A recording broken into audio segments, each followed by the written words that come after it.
So Andy, it's still 6:58, so we'll give people a couple of minutes to join the room.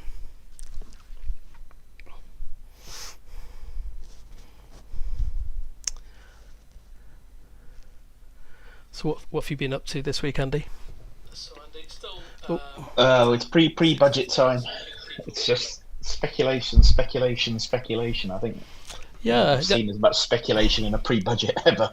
yeah. I think it's definitely up this year, and and I think in the background there's probably just been a bit more kind of wildly changing presumptions for them to work on, and so hence we've kind of had income tax being speculated and then removed, etc., etc. It just makes it very difficult for people to try and plan.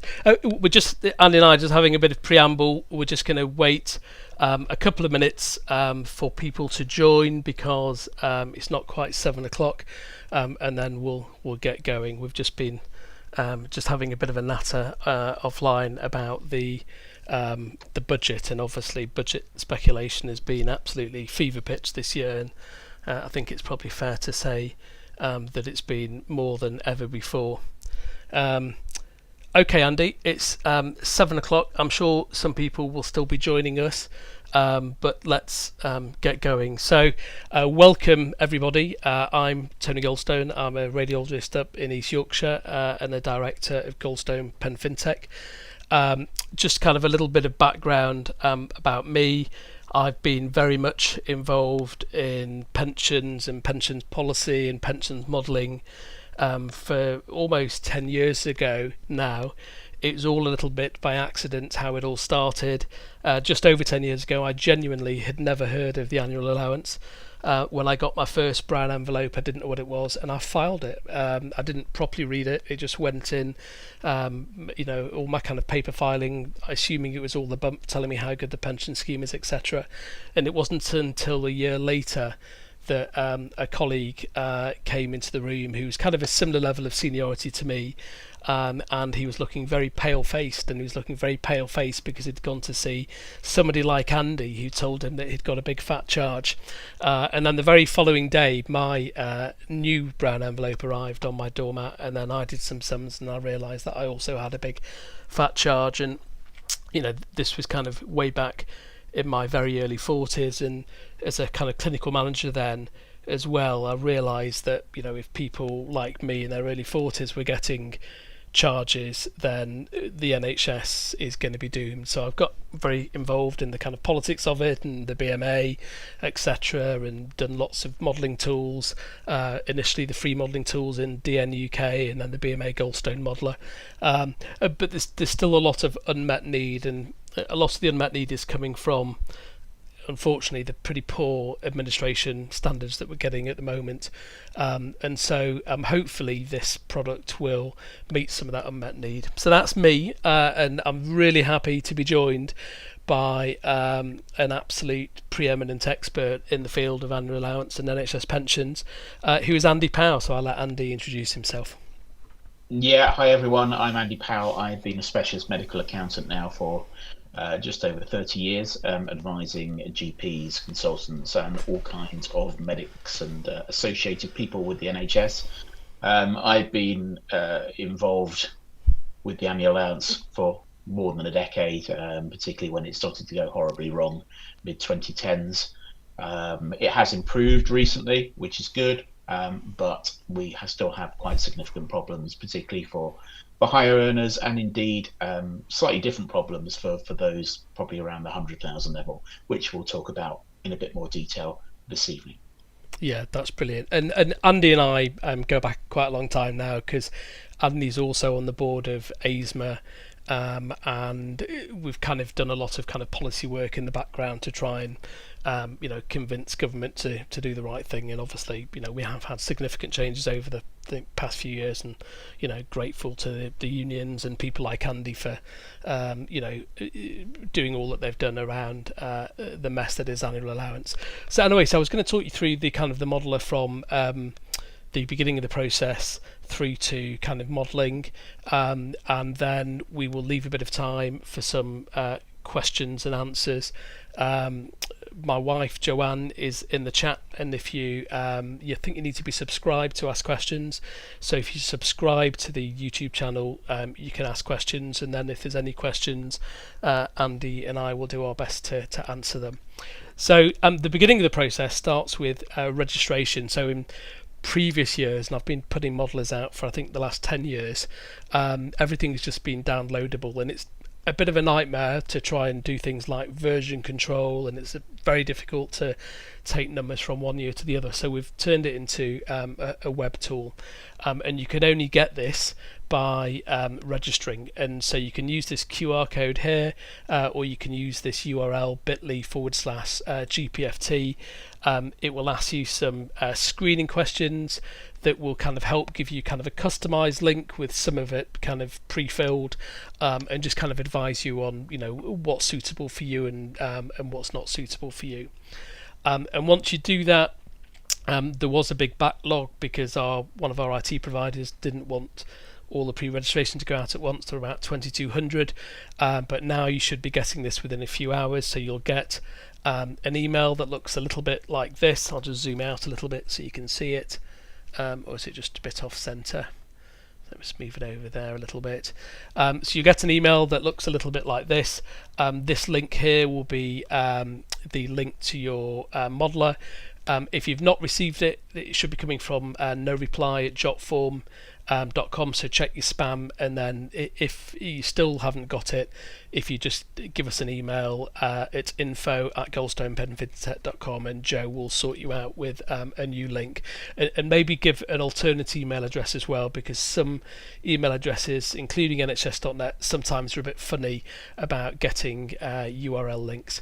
So very kind of brief description of the different modelers that are available in the Concierge service.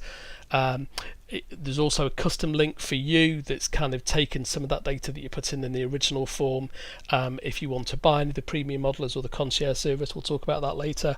And a link to one of the previous YouTube live events. So if you just kind of want to kind of go through that, or I'm sure we'll probably update that for this evening, and then you can kind of see the modeler from the beginning to the end.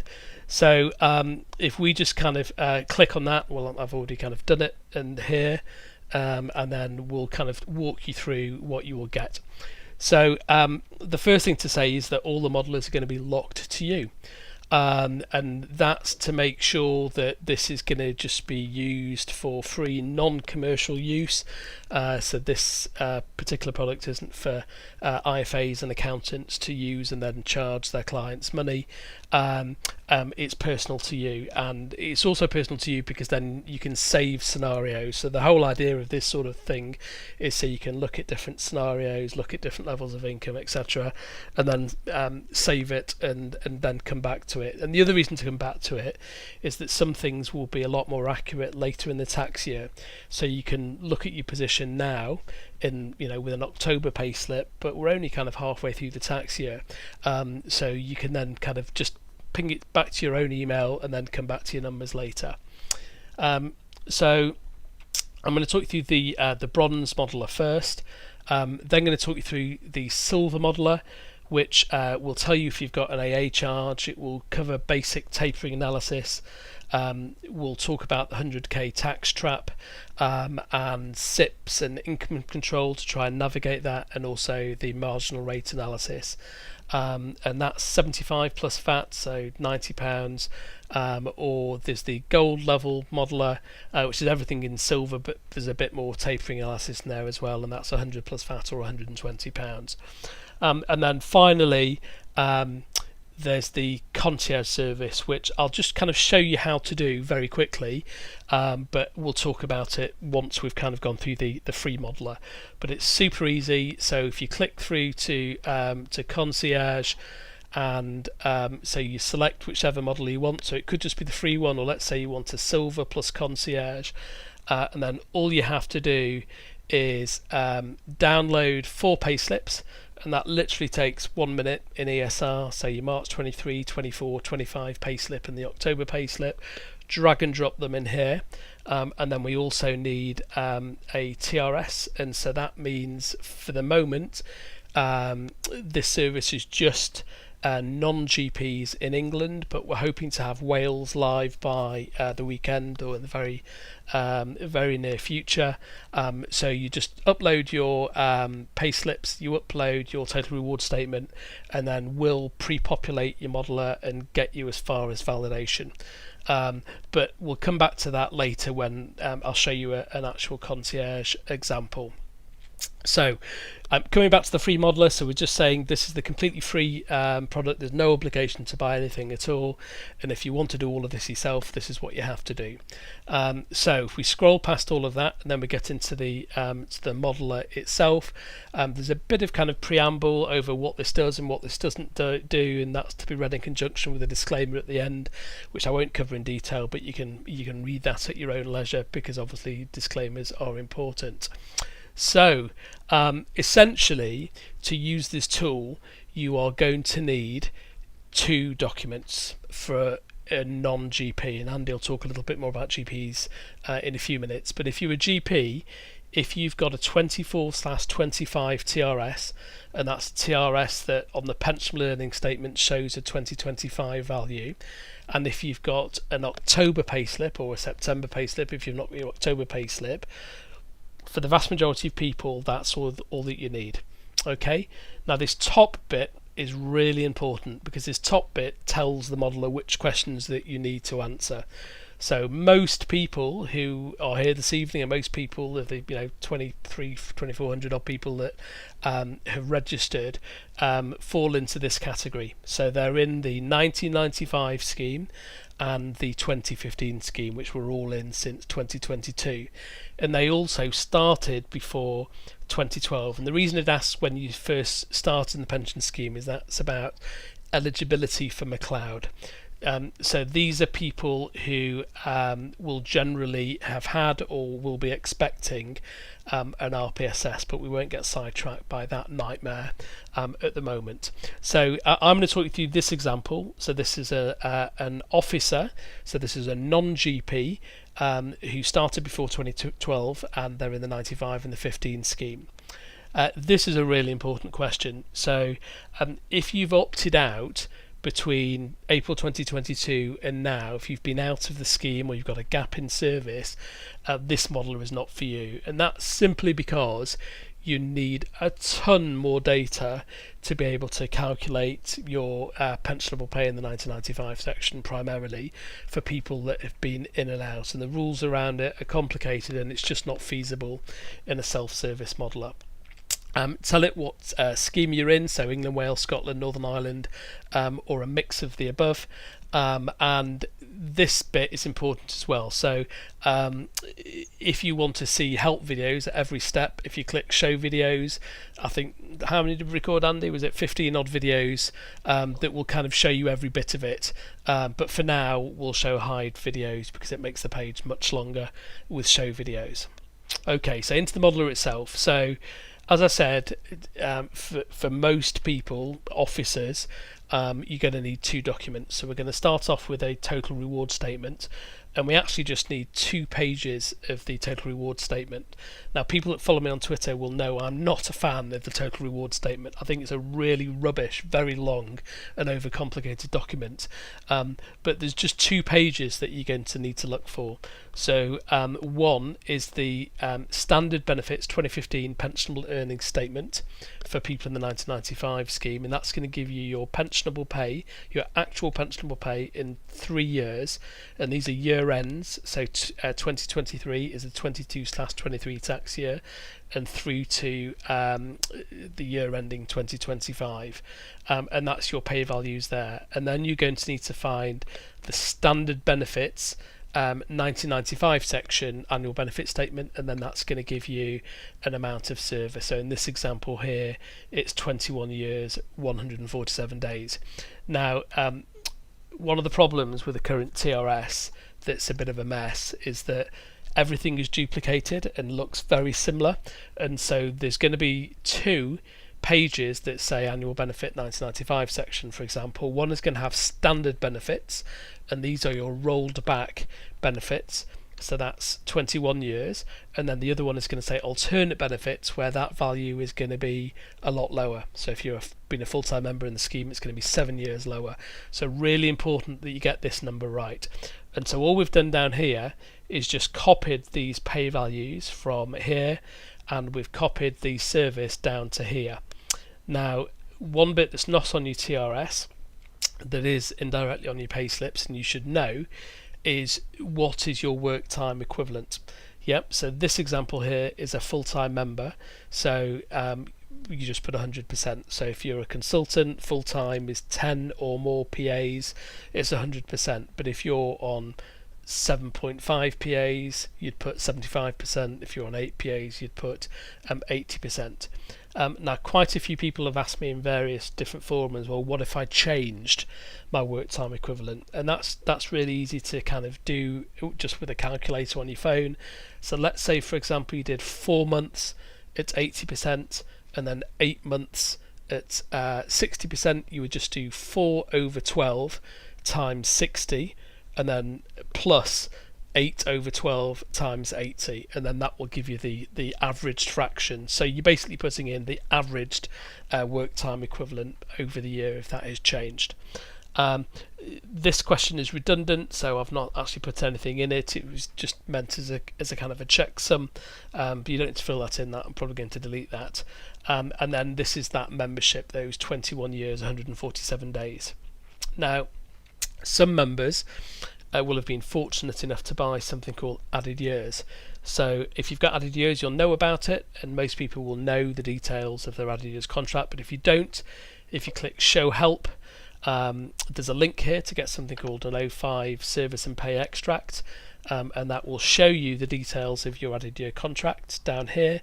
So you can see this member started it at age 32, it goes till 60, and they bought 4 years, 170 days, and then the modeler will tell you that, you know, if they're your numbers, that equals 58, and then you can just put 58 in here, and then that will do those added years. And that's the same for GPs and for officers, so I won't, Andy doesn't need to cover that in his bit when we're talking about GPs.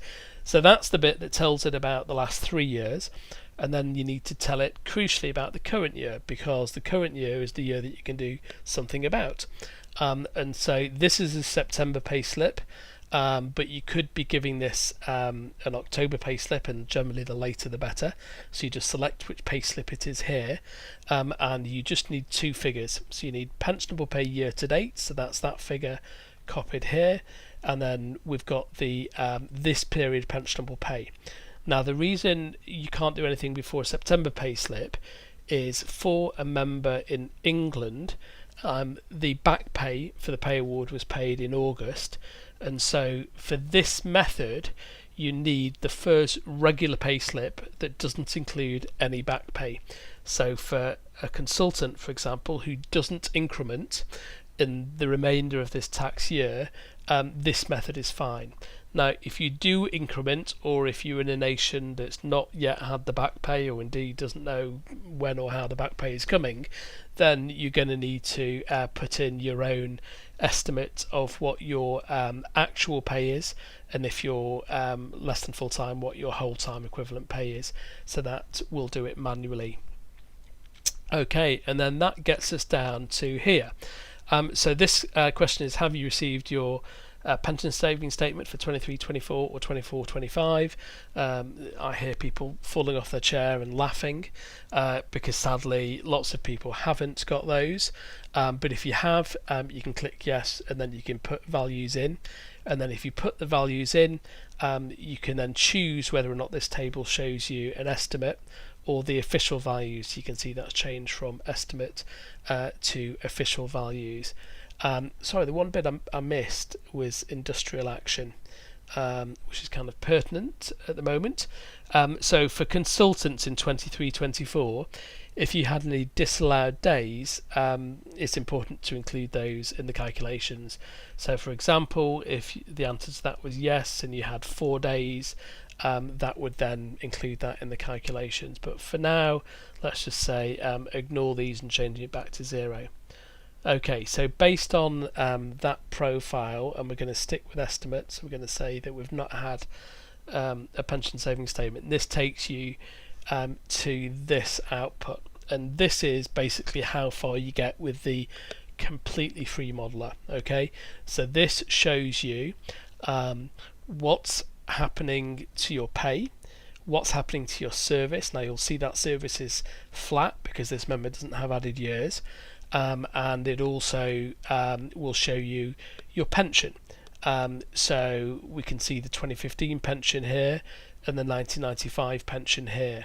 Okay, now one of my big bugbears about the total reward statement is that it's a little bit useless telling people two different pensions that have entirely different pension ages. So that's why I've kind of highlighted that in the table, because you're not just simply going to be getting the sum of these values. That kind of doesn't happen, because people will invariably not go at retirement age, generally speaking, in both of the schemes. It just doesn't work like that. So we can see pension here, we can see lump sum here, and then this is what it's all about. It's about an estimate of pension growth. So we've got a 1995 estimate for this member, but it would show you 2008, and I'll come on to that when Andy's talks about GPs, and the 2015, and then there's kind of special rules about how they're combined. So you can see in this example, after I've been lobbying for something called negative growth for I think 8 years now, and me and Andy did quite a bit of work on it behind the scenes, and obviously the BMA and other unions and other bodies did a lot of work on it as well. But makes a massive difference for consultants, particularly in the 23-24 tax year. So under the old rules, if your pension went down in real terms, they just zeroed that off, which was just basically theft, because they zeroed it off even though your pension had gone down, but your other scheme always went up. Essentially, your 2015 scheme always went up. So, I used to be regularly taxed on my 2015 growth, even though because of our pay going down in real terms, the 1995 pension had gone down. But from the 23-24 tax year, that has now been partially corrected. It wasn't the ask that I wanted and Andy wanted, but it's a lot better than it was before. So you can see we can offset it. So minus 48 plus 41, I would have liked that figure to have said minus 7, and then we could have taken that minus 7 into the next year, but the way they've written the regs means that it can only go as far as 0. But we'll take that, because it will mean that lots of people will generate important carry forward in 23-24, and that is where the free modeler will get you to, which in itself is a great value. If you ask specialist IFAs and accountants to do that for you, they typically will charge you a fair amount of money. And so for people who can use these tools, and that's not everyone, that will do that bit for you. But it's also important to do some validation. So because this was a 24-25 pay slip, 24-25 TRS, it's important to validate these pension values against your total reward statement. So we can see here they match to a penny, and so if they match, that means you've put in all your numbers correctly. Jobs are good, and these estimates should be reasonable estimates for you. So that's a 1995 hospital doctor or manager or nurse. Andy is going to talk you through a GP. So we're going to keep the same numbers but just change that to practitioner. So Andy, take it away. Okay, so for GPs, any GPs on the call will know full well that actually access to information has been particularly difficult, which makes it quite hard to actually then estimate your annual allowance. Plus also the fact that if we look at the 2024-25 tax year, which has obviously gone now, we're only just at the moment in a position where the forms for submitting pension forms for that year have come out. So actually, we haven't even moved on to 2025-26. However, this modeler still, if you've got access to some information, it allows you to, at least to put that in and come up with an idea in terms of your pension growth, which is useful. So the starting point would be similar to a consultant in that you need access to your total reward statement.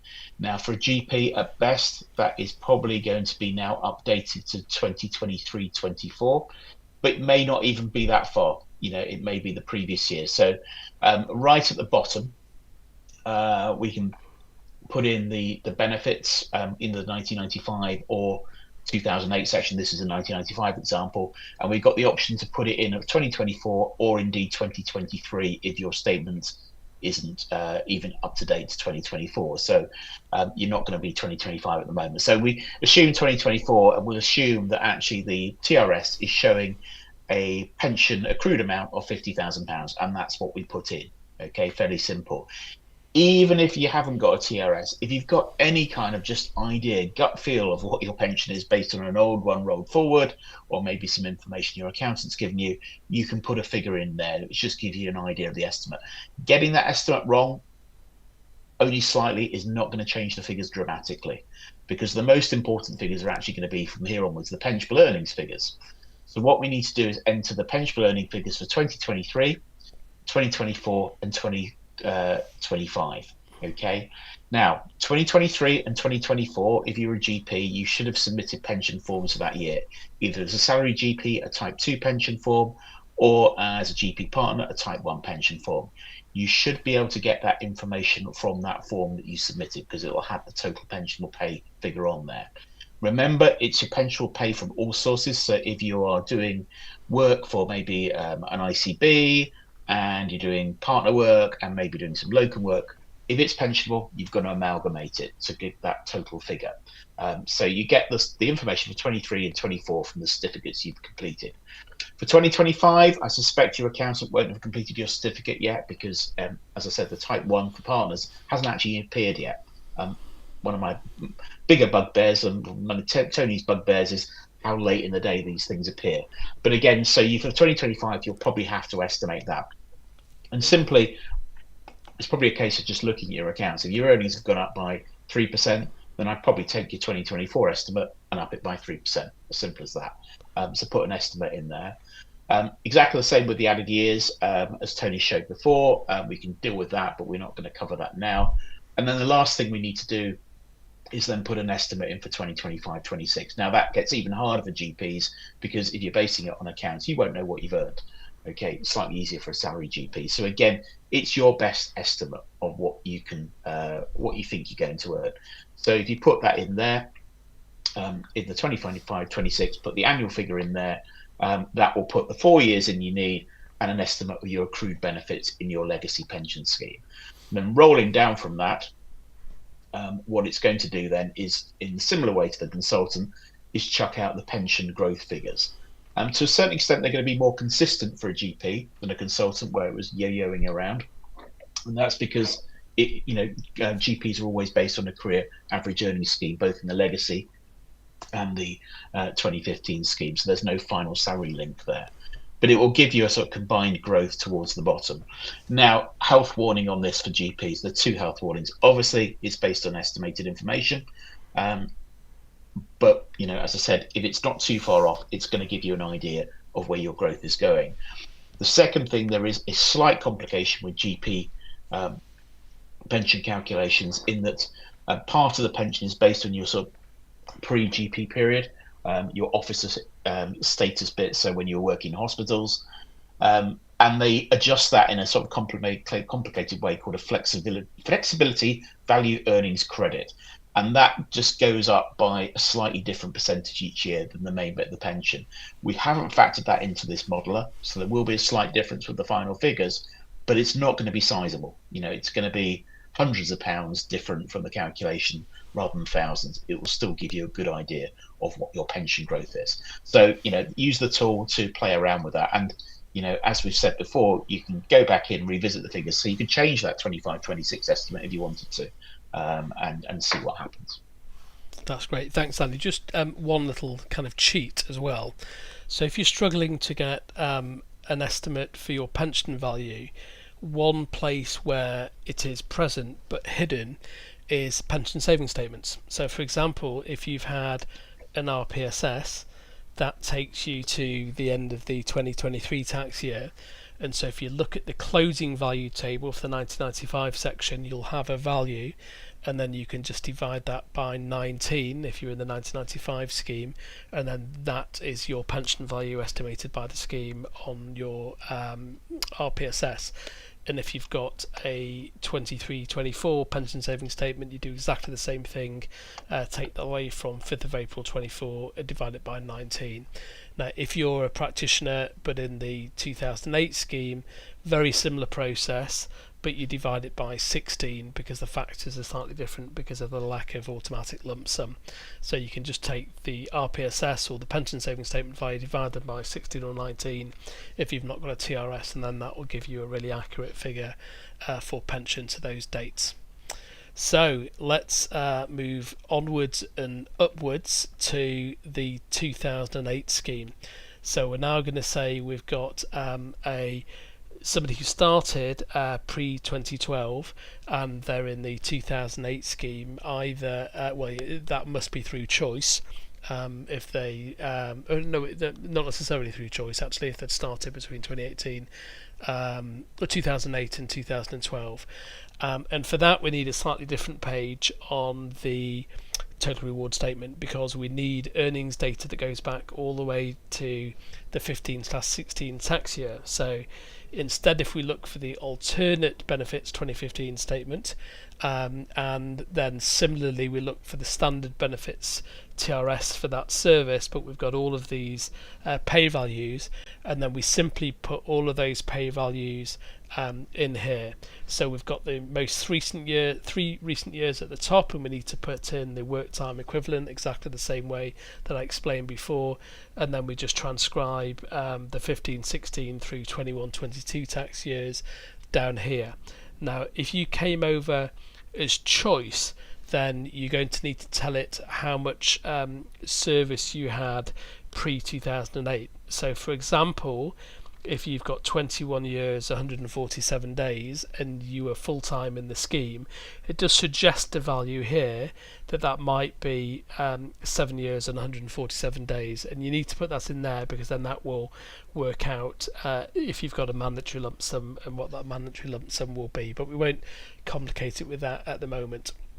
So I'm just going to spend a couple of minutes talking about reckonable pay because it's a bit of a nightmare, and this causes massive confusion and anxiety and upset for some younger consultants, because they kind of look at why some of them are getting AA charges in years when they look at their more senior colleagues who haven't in that year. And the easiest thing to say about pensions is that it's all so incredibly nuanced. You really cannot compare with anyone. So even if you've got a twin brother or sister and they had an almost identical career to you, even if they just started their consultant post a few months later into the tax year than you, they might have completely different growth to you. So try not to compare. But just to try and kind of help explain to people, one of the things that I've done, so we've taken that pay profile above from that example consultant, is you can see the differences in how the pay has grown for pensionable pay, which is how the 1995 scheme is derived, and reckonable pay, because reckonable pay is completely different to pensionable pay, because reckonable pay has 2 unique features.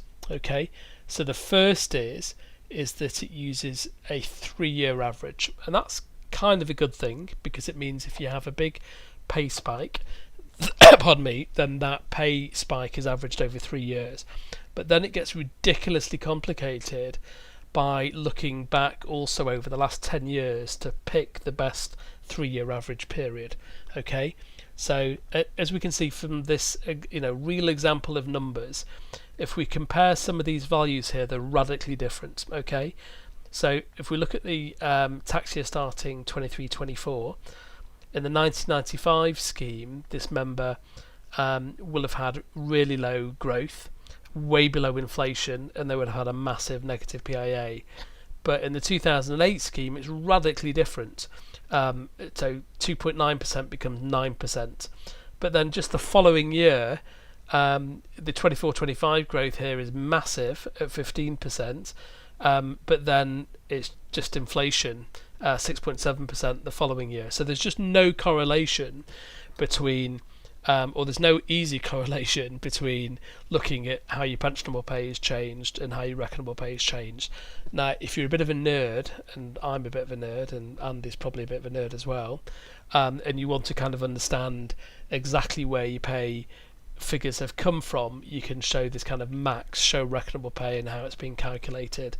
And then this kind of shows you this kind of revalued pay, and it can show you which ones have been picked. So you can see, for example, in this example, this 24-25 example has been nothing to do with the average pay over the last 3 years. It was actually based on average pay from 2021, 2020 and 2019, because that just happened to be the best inflation adjusted average.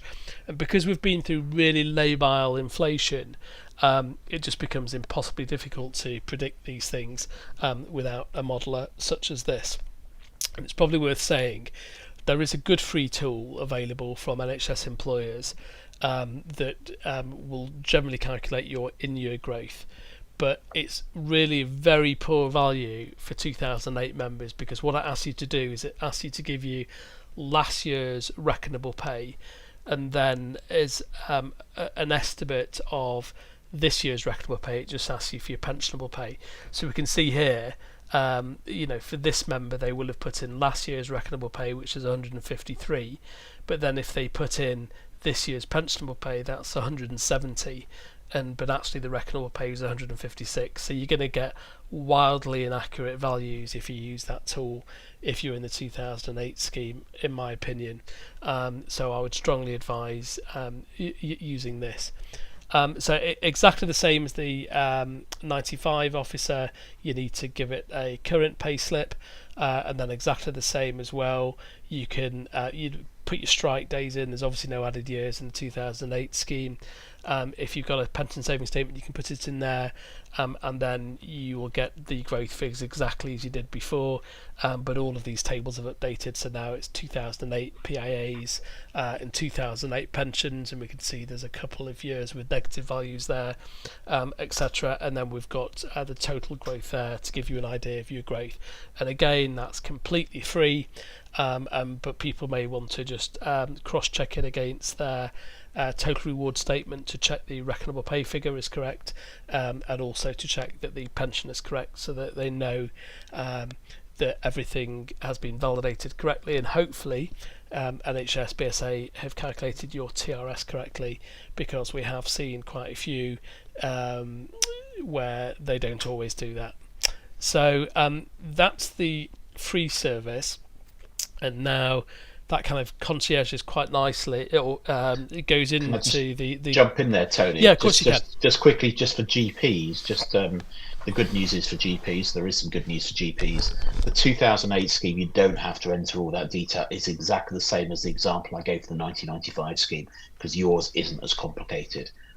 It's more still a career average earning scheme. So if you're a GP watching this, don't panic. It's the 3 years of the estimate for the current year and the estimate of where your pension was accrued at, your RPSS period, probably. Yeah, thanks, Andy. So as I said, if you want to do the concierge service, it's super easy. You click on concierge, and if you click the concierge bit here, and this can be added onto either the free or premium modelers, you're going to simply drag and drop 4 pay slips into here. You're going to drag and drop your TRS into here, both of which are downloaded from ESR, and then this is what you're going to get back. So this is an example of Joe Blogs, or Joe Bloogs, is a typo, who's had a concierge, and this happens to be a 2008 member. And then if we scroll down to the concierge section, this is what you're going to get. So the first thing we do is extract all your data from your total reward statement. So this is a 2008 member that's eligible for McLeod, and there's just a really nice little table that just shows your pension and your lump sum, because this is a 2008 non-choice member, there's 0 lump sum, but you can just see the values of the pension and then see them as a nice little simple graph here. Why the TRS document is 20, 25, 30 pages long just to show these numbers is a bit of a mystery to me, because it could be done so much more nicely, for example, in a table and a simple chart like that.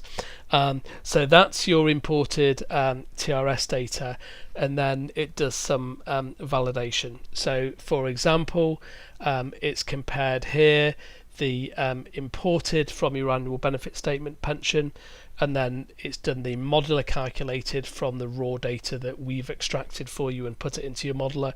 And so you can see here that this is within a penny, and so that said, pension analysis is excellent, and that's fine. And that's really important, because your pension analysis is the essence of how you calculate growth, because all growth is looking at how your pension changes versus inflation. We also import payslip data from those 3 previous years and then the current tax year, and that's important because this will help you calculate your taxable pay.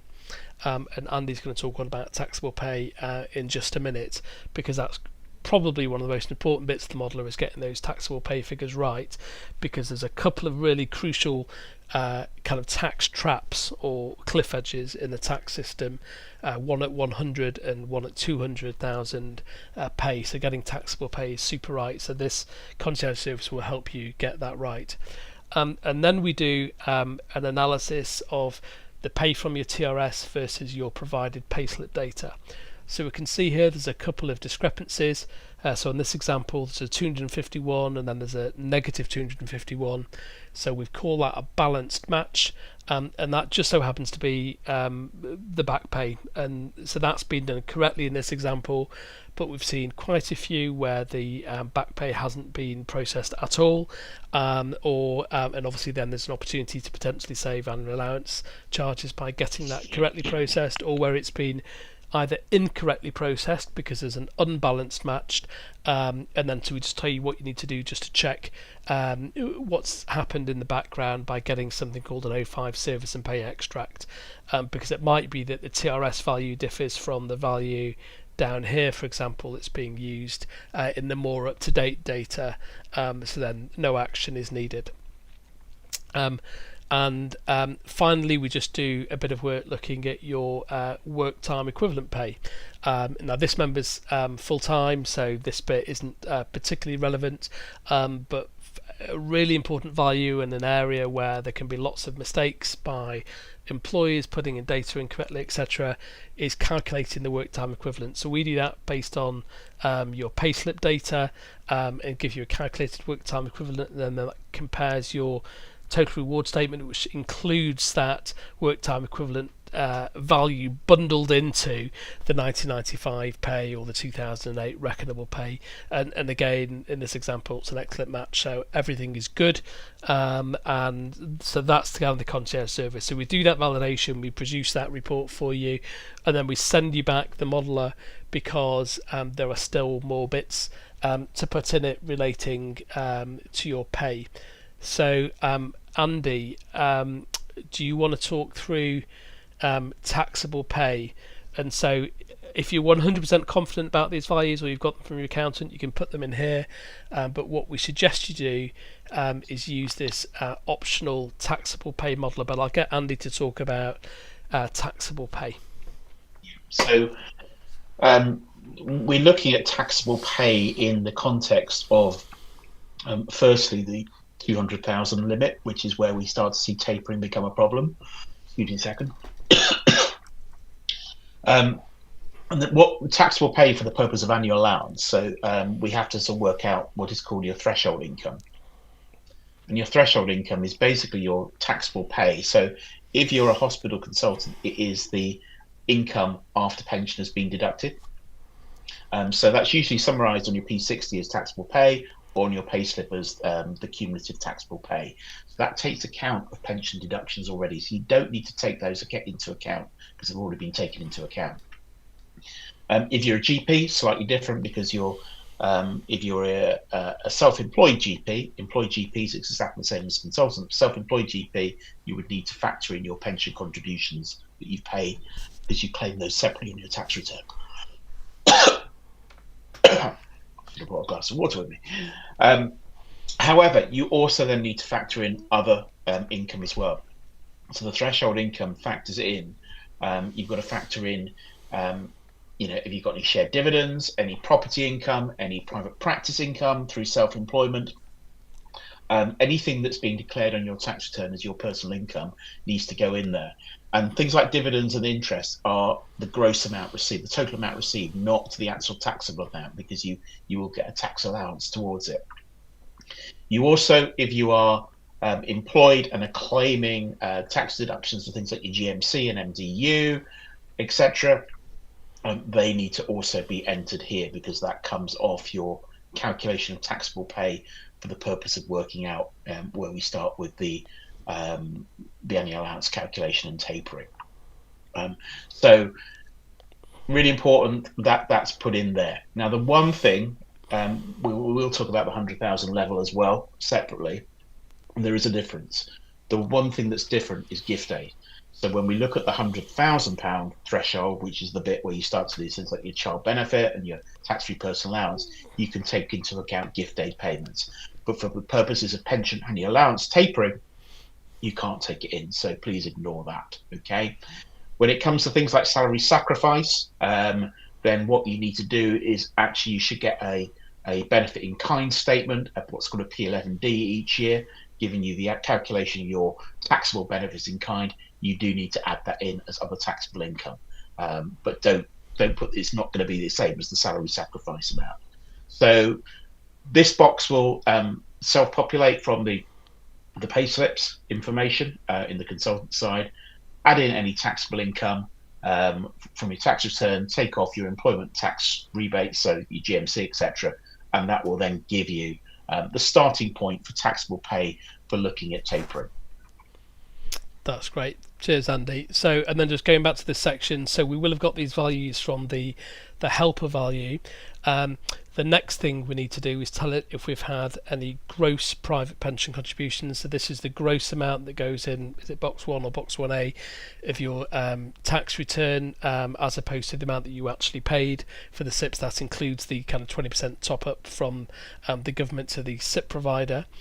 And then carry forward. So carry forward gets a little bit complicated. So if like my real life example in 22-23, I had an AA tax charge. It's very simple, this carry forward section, that is 0, and then the subsequent figures will be worked out for you. But if you did have carry forward from the RPSS process, your accountant will have probably told you the value that you can be carried forward to the 22-23 tax year, and so that's the figure that you can put in there, and these need to be filled in order. Okay, so if you had some carry forward, you'd put that value in there, but you're then going to need to go out to the HMRC carry forward calculator. You're going to need to plug in these new growth figures that you've got for those subsequent tax years, and then if these figures are different from these values here, you're going to need to change those in order. And I've kind of covered that in previous videos over the years, so I'm not going to kind of cover that in detail anymore. And finally, we're currently asking for marginal rates now for the vast majority of people in England paying and in Wales and in Northern Ireland paying AA tax charges. That marginal rate is going to be 45%, but for some people it does straddle a tax band, and obviously for people in Scotland those marginal rates are higher. Over the coming weeks this bit's probably going to be removed because the marginal rate analysis has moved on greatly since then. So I'm just going to talk you through two of these the standard views. So one standard view, I'm just going to kind of zoom out a little bit so you can see it. So we've kind of got this really nice view here that shows you your threshold income, your adjusted income, your growth.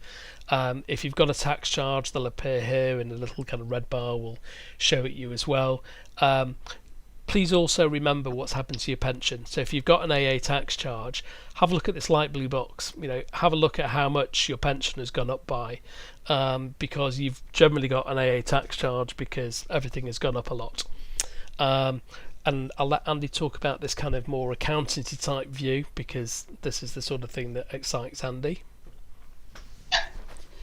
Yeah, so I mean, this is a table that, I mean, it's lots of tables in this sort of premium modeler, but Basically, what it's doing is it's looking at essentially the carry forward over that period in time. So if you remember, you can carry forward the allowance from the previous 3 years if you've not utilised it. So we may have periods where actually there is quite a high pension growth. But actually, if we've got unused allowance from the previous years, that may actually wipe that out. So we do see that quite frequently, particularly as Tony, if you remember right back to the beginning, the 22-23, a lot of people will not have used any of their allowance for that year. And if you're not tapered, that effectively means you get the full allowance for 22-23 to carry forward. Useful to do. So this calculation will carry forward that unused allowance, and will then only chuck out the tax charge if it really thinks actually, in the final years or any of the years in question, you haven't got any unused allowance available and the growth is higher than the allowance you get for the current year. So it's quite a useful thing to play around with. Great. So we're just going to give you kind of two kind of worked examples now. So this was just the concierge example who didn't have any tax to pay. But now we're just going to go and with a slightly higher earning example. So this is the same table that you saw before, but with a more higher earning members. You can see here there's a tax charge here of 3,200 in 24-25, and because there's been an increment, you can see these the pays have gone up in the background. There's really big pension growth here of 135k, and so that's produced an enormous tax charge for this member currently of 51,963.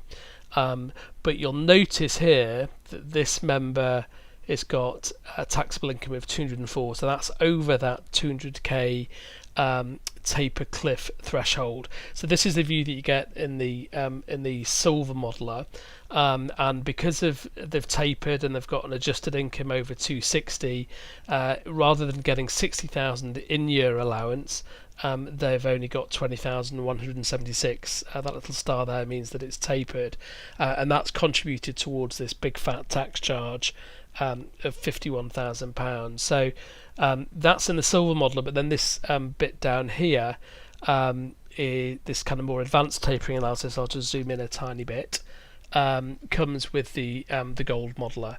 Okay, so this is a really nice table that shows you kind of the three kind of key numbers in terms of your AA charge if you're tapered. Okay, so on the left hand side, this member's got big growth, that's inescapable, they're going to have an AA tax charge. So if their taxable income is anywhere up to 200k, their tax charge is 34k. So still unpleasant, but 34k is very different to 51k. Okay. Now these are charts that I did last year with the previous pay awards, and this kind of produced these kind of cliff edges that were very similar to the cliff edges that we were seeing with the 100k tax trap, and so this is kind of unashamedly copied in the style of the IFS graphs that got lots of traction about that problem. But for members like this is exactly the same problem, and the problem is that you go from 199,999 with a tax charge of 34,000 to £1 or 1 penny over 200,000, and then overnight your tax charge has gone to 51,063. And the thing that not everyone realises when they kind of commentate about the generosity of our pensions is that the thing that pushes people over often is non-pensionable pay. So for example, if you're trying to help get our 7+ million waiting list down by doing waiting list initiatives, that is generally non-pensionable work. And so for this member, if they tripped over from 199 to 201, then they're facing basically a £16,000 fine. It really wasn't worth doing that extra £1,000 or £2,000. So this will produce kind of these really nice custom charts. So you can see, for example, here for this member, the taper cliff impact, we've called it, is 17,000. That's how much this drops by going just a penny over. And then we've got where the minimum tapering occurs, and for this member where maximum tapering occurs. So for this member, you've got this kind of very steep bit between 200 and 224, and that's where you're losing your allowance. And then it's not till the other side of 224, when you've fully tapered, you've got this enormous £56,000 AA tax charge, but then you release back to kind of normal marginal rates for higher earners, having lost all of your allowance and had that extra charge. So, but the reason we're doing all of this is so you can explore what would happen if you were in a different pass on this graph, because this graph usually is discretionary effort, so it depends where you want to be on that earning chart, and you can see that the tax charge is updating in real time, and you can see how it will change. But let's also just say you unavoidably had threshold income of 202,300, and that gives you a charge of 51,000. Now there are other options, and those other options include making a private pension contribution to shift this graph all the way to the left. So I know it sounds ridiculous putting a private pension contribution in when you've already got a massive charge. Why would you want to add to your growth? And the reason is for some people it can still make financial sense. So if we're at 202,300 with a tax charge of 51,000, but let's just see if we made a private pension contribution of 2,500, and then we can see, wow, so that massive tax charge that was 54, 55 has come all the way down to 35,000 just by making a small pension contribution, and so that's kind of what the added value of the gold is. It just kind of helps you navigate this graph to work out if you can try and mitigate a position that you're in, and of course this is something that you may want to kind of revisit repeatedly towards the end of the tax year, when you and or your accountant has got a much better idea of what your taxable income is going to be as you get later and later in the tax year. So you can revisit these numbers as often as you want. So just coming back down to earth in earnings now, we're just going to show a different member, and I'll just kind of give an introduction, but that I'll let Andy speak to it, where the member's earning 102,000, and they've got young children, and so their total childcare costs 12,000, and if they trip over the 100k barrier, they lose 5,000 of tax-free childcare. And all these numbers are going to be individual to the age of your children and disabilities and where you live and childcare costs, but we'll just do it with this example with 12 and 5. So Andy, do you want to talk through this member? Yeah, so it's quite a common scenario now that we have, particularly people towards the start of their consultant career are going into this horrible 100 to 125,000 tax band.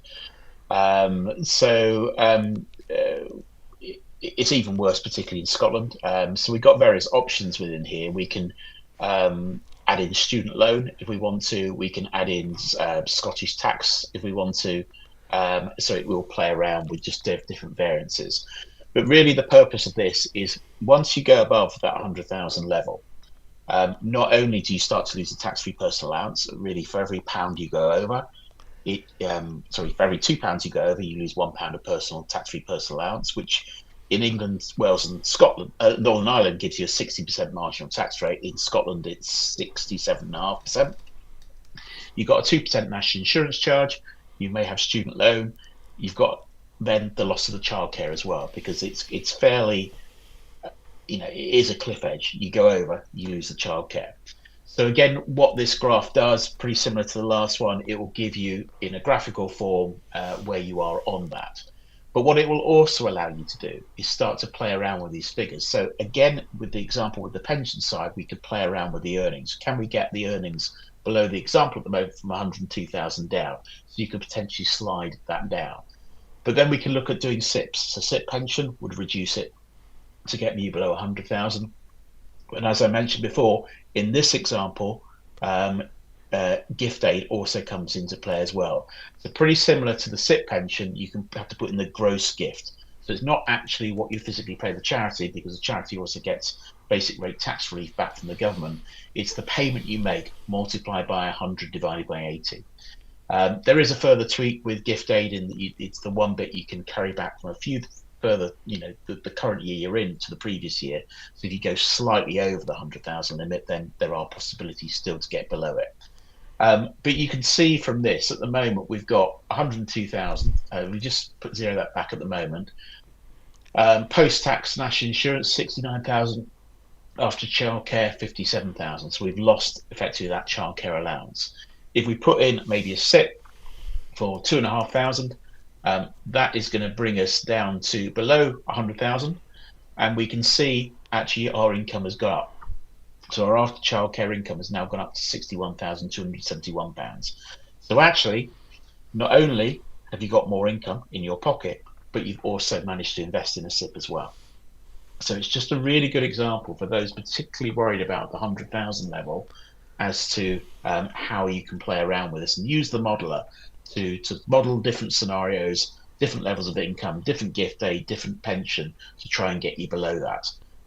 And it will also show the marginal tax as well for the extra £100 you earn. So, at the moment we've gone below 100,000, so marginal tax is 42%. But if we went, into the next band, it's going to be, fairly horrible. That's 62%. But there are some in between which are even worse. Yeah. So yeah, it's a calculator there. Now again, that will do it for GPs and it will do it for consultants. So a bit hard for a GP to try and guess where their income's up to if they're self-employed, but it will point you towards maybe again thinking about whether you want to do those additional sessions or whether you want to do some alternative strategies around gift aid and pension.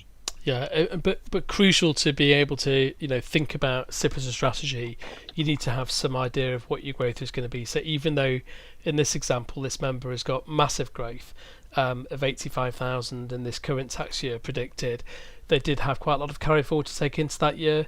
So they had 106,000 including carry forward on top of the full allowance. Massive growth of 85,000, but that gave them headroom to be able to play with.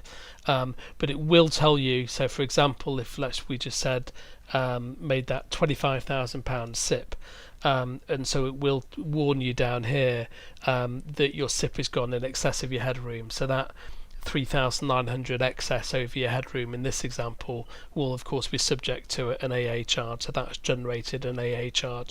So it's just about kind of triangulating all of that information, and it's probably worth saying as well that if you're into SIPs, you're probably into do you need to think about getting financial advice territory.